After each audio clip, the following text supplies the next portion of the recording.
নমস্কার। আমি আগের ভিডিওতে আপনাদেরকে বলেছিলাম হাঁটুর ব্যথা থাকলে কোন 5টি ভুল করবেন না। চলুন আজকে জেনে নিই হাঁটু ব্যথাতে কি করবেন। First exercise heel up and down. ধীরে ধীরে হিল আপ অ্যান্ড ডাউন। এই এক্সারসাইজটি পায়ের পেশিকে সক্রিয় করতে এবং রক্ত সঞ্চালন বৃদ্ধি করতে সহায়তা করে।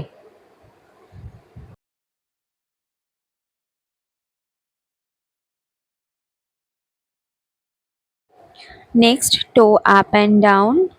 ধীরে ধীরে গোড়ালির উপরে প্রেসার দিয়ে টো আপ করব, ডাউন করব। এটাও 10 থেকে 15 বার করতে হবে।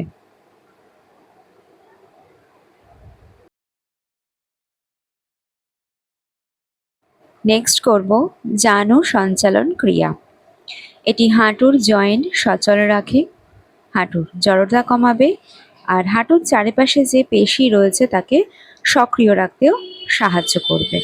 খুব ধীরে ধীরে করতে হবে, হাঁটুতে কোনো ঝাঁকুনি দেওয়া যাবে না। ধীরে ধীরে তুলব, ধীরে ধীরে নামাবো। এক এক পায়ে 15টা করে করব।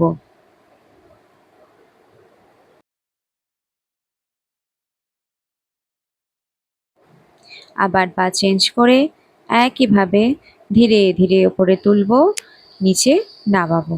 এটাও 15 বার করব।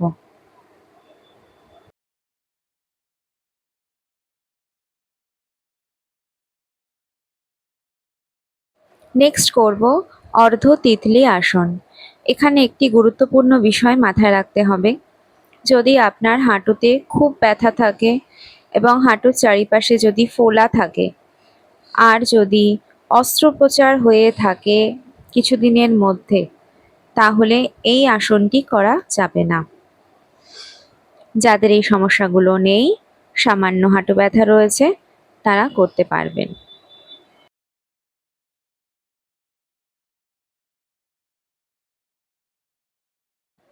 এই আসনটি করার সময় খেয়াল রাখতে হবে পায়ের পাতা যেন থাই থেকে বেরিয়ে না যায়।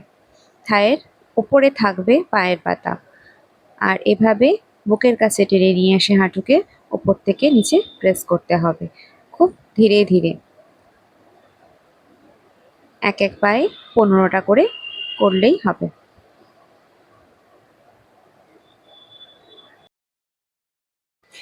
নেক্সট সিঙ্গেল নি টু চেস্ট স্ট্রেচ। চেয়ার ভেরিয়েশনে এটা আমরা করছি। খুব ধীরে ধীরে জেন্টাল প্রেস করব। এই স্ট্রেচটি হিপ এবং হাঁটুর নমনীয়তা বজায় রাখতে সাহায্য করে, পেশির টান কমাবে এবং জয়েন্টের জড়তা কমাতেও সাহায্য করে। ধীরে ধীরে করবেন, শ্বাস স্বাভাবিক রেখে। এক এক পায়ে 10 সেকেন্ড করে হোল্ড করবেন।